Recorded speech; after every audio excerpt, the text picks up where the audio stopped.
अपने आत्मा में ये अध्यात्म ज्ञान स्पष्ट हो रहा है, इसलिए इसको बार बार आपको बताना पड़ेगा ताकि आपके हृदय में यू ज्ञान समा जा, अज्ञान हट जा। अर्जुन ने गीता ज्ञान दाता ब्रह्म से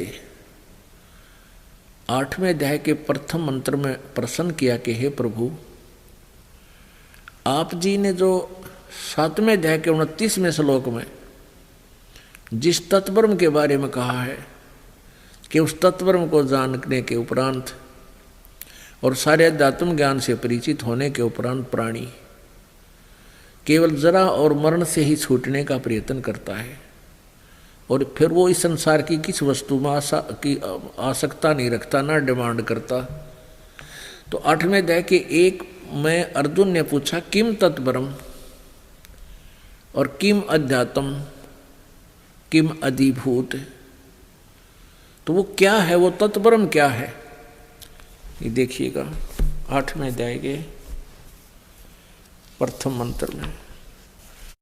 8वां अध्याय श्रीमद् भगवत गीता।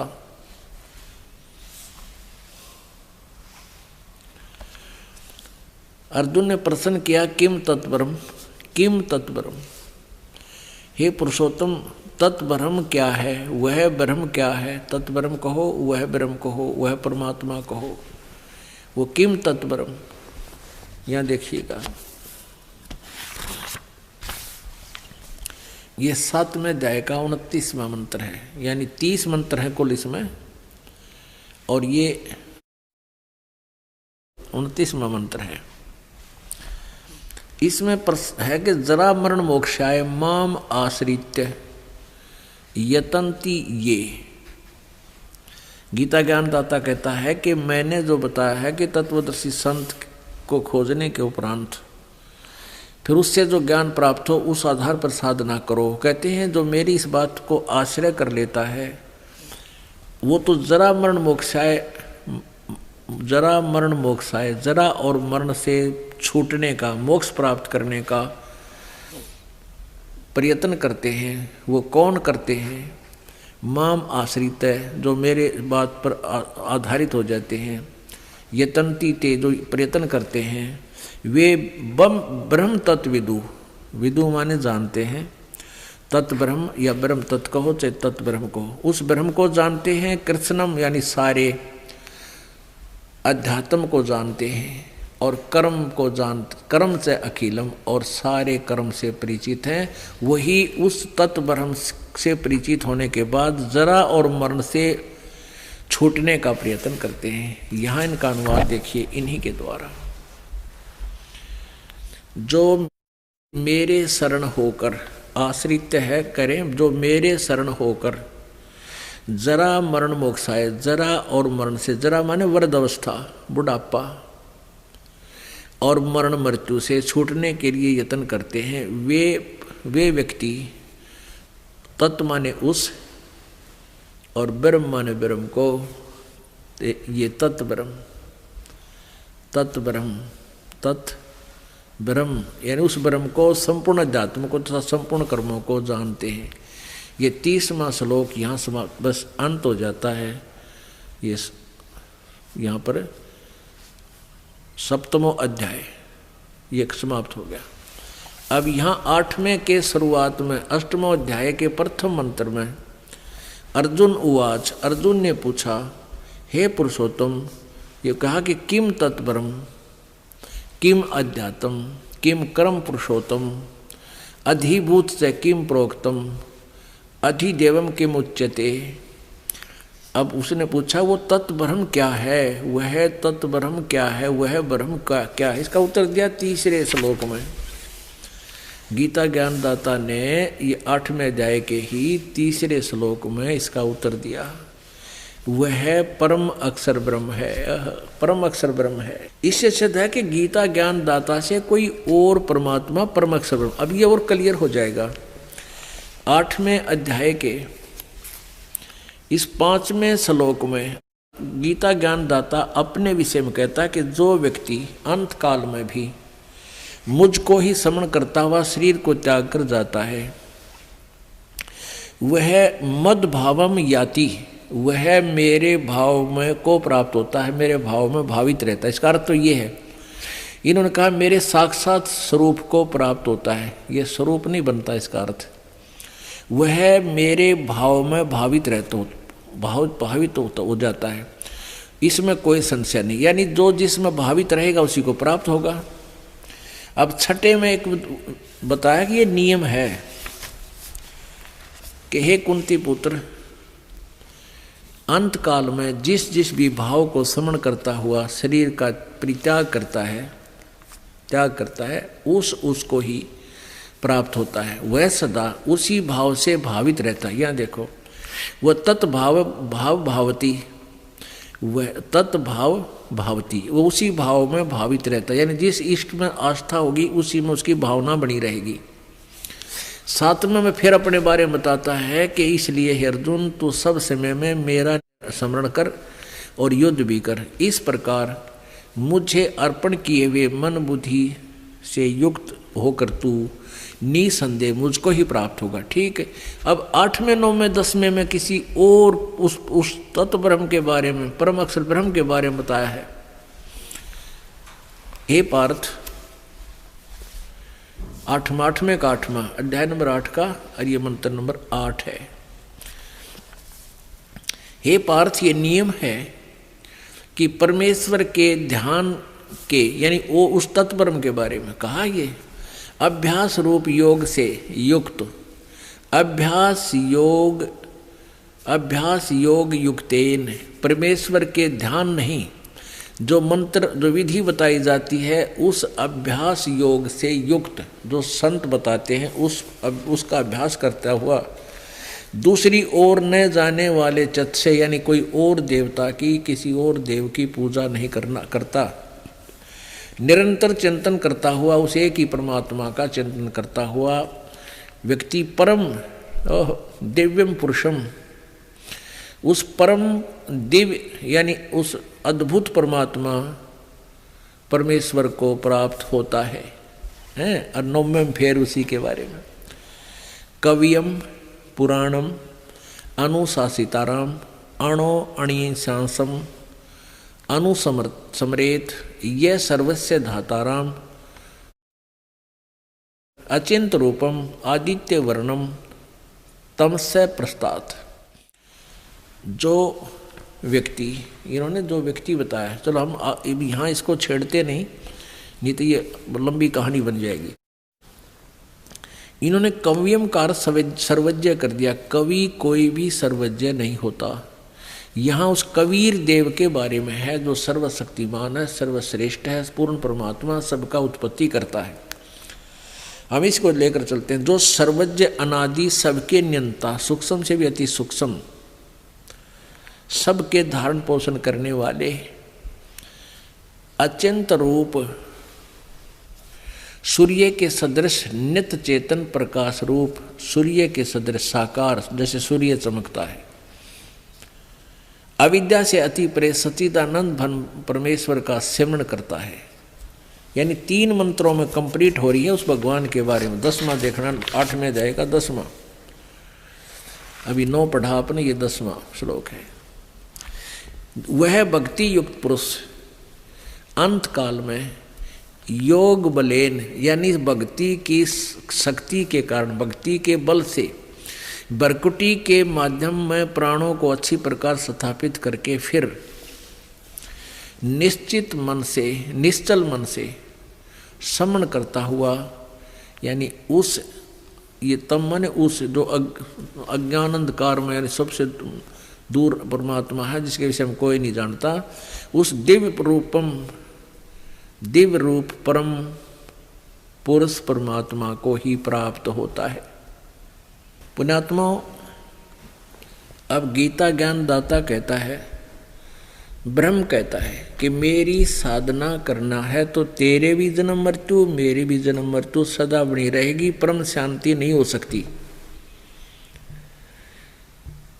और मेरी साधना करेगा मुझे प्राप्त होगा, मुझे प्राप्त होकर कहाँ जाएगा? ब्रह्मलोक में। और ब्रह्मलोक पर्यंत सभी जन्म मृत्यु में, सब 84 लाख योनियों में कष्ट उठाते ही रहेंगे सदा। और उस परमात्मा की साधना करने वाले सदा के लिए मुक्त प्राप्ति कर जाते हैं। वहां जाने के बाद प्राणी फिर लौटकर संसार में नहीं आते। गीता जी अध्याय नंबर 4 के श्लोक नंबर 25 से लेकर 34 में तक क्या बताया है कि कोई तो साधना देवताओं अन्य देवताओं की पूजा करता है, कोई केवल व्रत रखता है, कोई योग अभ्यास ही करता है, कोई तीक्ष्ण व्रत रखता है, कोई स्वाध्याय ही करता है, जैसे किसी सदग्रंथ के किसी एक अंग का अध्याय का पाठ को संस्कृत डेली पाठ कर देता है। और ये सभी अपनी साधनाओं को पाप नाशक जानकर करते हैं। लेकिन इस प्रकार की विस्तार के साथ बहुत सी योगिक क्रियाएं यानी भक्ति की साधनाएं उस सच्चिदानंद घन ब्रह्म की वाणी में विस्तार से कही गई है। उनको जानने के उपरांत फिर तू सभी कर्मों से मुक्त हो जाएगा और उस तत्व ज्ञान को तू तत्वदर्शी संतों के पास जाकर समझ। यानी गीता ज्ञान से अन्य कोई ज्ञान है जिससे गीता ज्ञान दाता ब्रह्म भी परिचित नहीं है, उसको तत्वदर्शी संत बताएंगे। तो गीता जी अध्याय नंबर 15 के श्लोक नंबर 1 से 4 में 16 और 17 में उस तत्वदर्शी संत की पहचान भी बताई है और ये भी बताया है कि जिस परमेश्वर के विषय में वो तत्वदर्शी संत बताता है साधनाएं, उसको प्राप्त होकर के उस तत्व ज्ञान की प्राप्ति के पश्चात उस परमेश्वर के परम पद की खोज करनी चाहिए, जहां जाने के बाद प्राणी फिर लौटकर संसार में कभी नहीं आते। और वो तत्वदर्शी संत कैसा होगा? जो उल्टे लटके हुए संसार रूपी वृक्ष को विस्तार से उसके सब अंगों को भिन्न भिन्न बता देगा। स वेदवित वो तत्वदर्शी संत है। परमेश्वर कबीर देव जी ने 600 वर्ष पहले अपनी वाणी में इस उल्टे लटके हुए संसार रूपी वृक्ष की व्याख्या की थी। कबीर अक्षर पुरुष एक पेड़ है, निरंजन वा की डार, तीनों देवा शाखा है, भाई पात रूप संसार। अक्षर पुरुष एक पेड़ है जो पृथ्वी से बाहर दिखाई देता है, वो तना उससे ऊपर ऊपर सारा पेड़ कहलाता है। और ये तना तो अक्षर पुरुष है, एक निरंजन वा की डार ये ब्रह्म उसकी एक मोटी डार है और उसके एक डार का 3 शाखा है, वो ब्रह्मा विष्णु महेश तीनों गुण तीनों देवा शाखा है और पात रूप संसार। ये देखिएगा परमेश्वर ने 600 वर्ष पहले गीता जी वाले ज्ञान को स्पष्ट किया था। ये है संसार रूपी वृक्ष जिसके ऊपर को जड़ वो तो पूर्ण परमात्मा है और नीचे को तीनों गुण रूपी शाखा हैं। और ये है जमीन से बाहर जो हिस्सा दिखाई देता है वो पेड़ कहलाता है। तो परमात्मा ने कहा था अक्षर पुरुष एक पेड़ है और इस पेड़ की निरंजन ये ब्रह्म अक्षर पुरुष ये इसकी डार और तीनों देवा शाखा हैं, ये पात रूप संसार। सूक्ष्म वेद में परमात्मा ने एक ही श्लोक में सांकेतिक शब्दों में गीता जी के 15वें अध्याय का बिल्कुल सारांश कर दिया। गीता जी अध्याय नंबर 15 श्लोक 1 से 4 तथा 16-17 का आशय, ये जो सारा कुछ है। ये तना ये अक्षर पुरुष यानी परब्रह्म भी कहते हैं, इसको अक्षर ब्रह्म भी कहते हैं। और ये मोटी डार जो है ये ब्रह्म सरपुरुष कहो, सरपुरुष कहो, ब्रह्म कहो, सरब्रह्म कहो, ये एक डार है। रजगुण ब्रह्मा जी, सतगुण विष्णु जी, तमगुण शिव जी, ये डार है, शाखा हैं। ये तीनों देवा शाखा हैं और ये पात रूप संसार। हम यहाँ नीचे हैं, हम इनसे भी आगे हैं। और ये जड़ कौन है?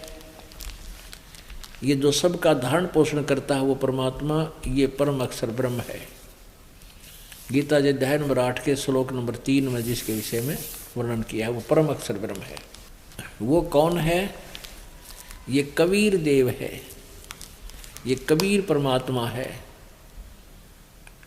ये उस असंख्य ब्रह्मांड के सिंहासन पर विराजमान है और ये जड़ है, पूरे संसार रूपी वृक्ष के मूल है और मूल से ही सब खुराक आहार सबको शक्ति प्राप्त होती है। तो इस पूर्ण परमात्मा ही ये पूर्ण परमात्मा ही तीनों लोकों में प्रवेश करके सबका धारण पोषण करता है। अब पुण्यात्मा, गीता जी अध्याय नंबर 15 के 16-17 श्लोक में 3 परमात्माओं का वर्णन है। एक सरपुरुष, एक अक्षर पुरुष। इन सरपुरुष और अक्षर पुरुष ये दोनों नाशवान हैं। इनके अंतर्गत जितने प्राणी हैं ये भी सब नाशवान हैं, लेकिन जीव आत्मा किसी की मरती नहीं। अध्याय नंबर 15 के श्लोक नंबर 17 में तुरंत ही कहा है कि उत्तम पुरुष है तू अन्य है, यानी परमात्मा जो वास्तविक परमेश्वर है वो इन दोनों से, इस 16 में वर्णित सरपुरुष और अक्षर पुरुष से कोई और है, वो उत्तम पुरुष है, वो सर्वश्रेष्ठ परमात्मा है और उसी को परमात्मा कहा जाता है। और जो तीनों लोकों में प्रवेश करके सबका धारण पोषण करता वो वास्तव में अविनाशी भगवान है। पुण्यात्माओं, परमात्मा जब भी आते हैं अपने इस यथार्थ ज्ञान को समझाते हैं। अब वो परमात्मा स्वयं आकर के यथार्थ ज्ञान बताने की चेष्टा करते हैं। अब सबसे पहले आपको ये दिखाते हैं, वेदों में प्रमाण देते हैं कि वो परमात्मा क्या लीला करता है। वो परमेश्वर अपने लोक से चलकर आते हैं। खुद परमात्मा कहते हैं कि सतलोक से हम चल आए काटन काल की फांसी। हम ही अपने यथार्थ स्थान से चलकर आते हैं और अपनी प्यारी आत्माओं को यथार्थ ज्ञान कराते हैं। और यही वेद बताते हैं कि वो परमात्मा तत्वदर्शी संत की भूमिका करने के लिए स्वयं ही अपने लोक से गति करके आता है। ये देखिएगा ऋग्वेद मंडल नंबर 9, ये 9-10 मंडल है जो मैं आपको दिखाने जा रहा हूँ। इकट्ठा ही अनुवादित है। ये कहाँ से प्रकाशित है? सार्वदेशिक आर्य प्रतिनिधि सभा, महर्षि दान भवन, रामलीला मैदान, नई दिल्ली 2 से। इनके फोन और फैक्स नंबर है, ईमेल ये है।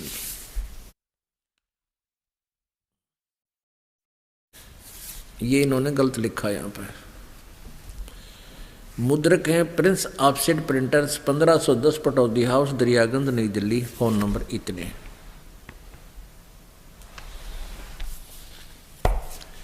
वो आपको दिखाते हैं इसी ऋग्वेद का मंडल नंबर 9, सूक्त 86, मंत्र 26। यज्ञ करने वाले यजमानों के लिए, यज्ञ माने धार्मिक अनुष्ठान, यानी भक्ति करने वाले यजमान माने भक्तों के लिए परमात्मा सब रास्तों को सुगम करता हुआ उनके विघ्नों को मर्दन करता है, उनके सब संकट नष्ट कर देता है, समाप्त कर देता है, नाश कर देता है।